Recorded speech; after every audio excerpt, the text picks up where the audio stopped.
মুহূর্তে ইন্ডিয়া এমআরএসএম আর সিরসা এই দুটো এয়ার ডিফেন্স সিস্টেম চালু করেছে, অ্যাক্টিভেট করেছে।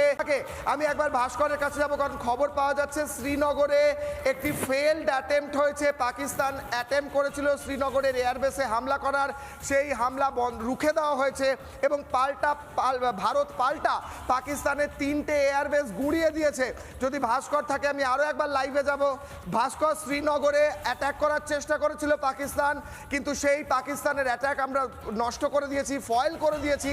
কিন্তু পাল্টা পাকিস্তানের 3টে এয়ারবেসে একদম সরাসরি প্রত্যাঘাত, বিরাট ক্ষয়ক্ষতি বলে জানা যাচ্ছে। ভাস্কর, একদমই কিশলয়। এবং দেখো, এই প্রত্যাঘাতটা করতেই হতো, কারণ যেভাবে লাগাতার পাকিস্তান হামলা করার চেষ্টা চালিয়ে যাচ্ছে, কখনো জম্মু, কখনো উড়ি, কখনো পুঞ্চ, কখনো শ্রীনগর এয়ারবেসকে টার্গেট করে সেই জায়গায় দাঁড়িয়ে ভারতের এয়ার ডিফেন্স সিস্টেম সুদর্শন চক্রের মতো পাকিস্তানি প্রত্যেকটা ড্রোন, প্রত্যেকটা ইউএভিকে কার্যত তন্ন করে খুঁজে বের করে কুচি কুচি করে কেটে ফেলে দিয়েছে এবং ভারত পাল্টা প্রত্যাঘাত করেছে।